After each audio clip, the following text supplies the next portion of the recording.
Hey, everybody.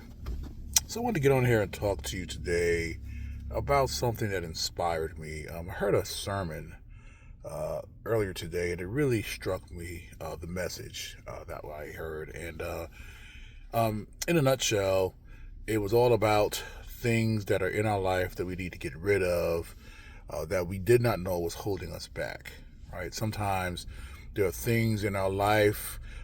This particular sermon was about health and wellness, and he was talking about how sometimes even in foods that are supposedly good for you, that sometimes you can have toxins or things that are hidden in the good food that have still contaminated your body from a health perspective. And of course, he related that to our spiritual life. So sometimes, even in our professional or personal lives, there could be situations or even people that on the outside, or for the most part, can appear to be good and healthy.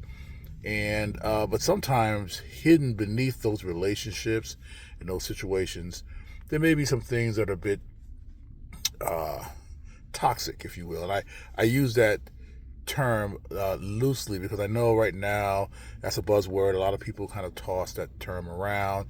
I am not discounting toxicity. I think it's real, but I think sometimes we may overuse the term. But in any regard, for this topic or for this conversation, we are talking about some things that could be toxic, and as a result, it would affect your life in a negative way. So, why am I talking about this? Because right now, as you know, we've been talking for several days now about our furlough situation. If you're a federal employee, or we're at home, sitting at home, not working.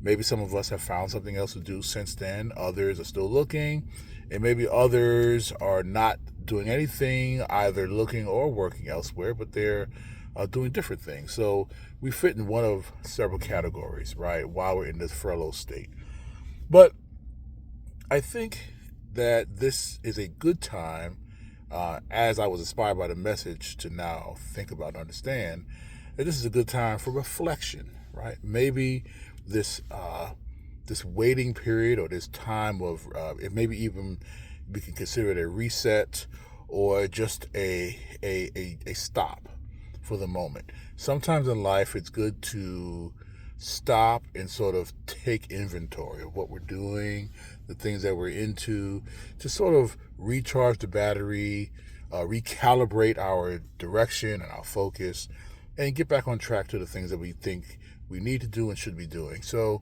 sometimes that's blind to us or invisible to us, given our busy lives, right? Sometimes we flit from one activity to the next. We go from work to activity to school, or maybe your second side hustle, or whatever the things you're into, your family life, you're dating, your spouse, hopefully, and you're spending time with your children, all the things that we do that fill our calendars. This could be an opportunity for all of us to kind of take a step back, regroup, kind of focus, and maybe even, dare I say, perhaps this is a time for us to reshape, the things that we're doing, right? Maybe this is a renewal period. Maybe this is time for us to shift from what we were once doing to something different. I don't know. I don't know that answer for anyone else, but what I am saying and suggesting is that we not take this opportunity lightly. Don't see it so much as a negative um, uh, situation, but maybe even a blessing in disguise, right? Maybe some of us needed this time to kind of slow down and retool even. So again, that was the message today. Today's all about reflection, thinking about the things and the activities that we were into once upon a time before the furlough. And now that we've had 3 weeks, I hope that within that time, maybe our perspectives have changed slightly. Maybe we're seeing things anew. Maybe we are coming up with new ideas, a new outlook, maybe drastically or however small. I think it all helps or could help. And so that's today's message. Try to be encouraged. Stay positive. Make sure you're careful with your furlough intelligence. Continue to smile, treat people kindly, be patient, and remember that things are always darkest before the dawn, and so there is a tomorrow and the next day, and so we wait patiently for that.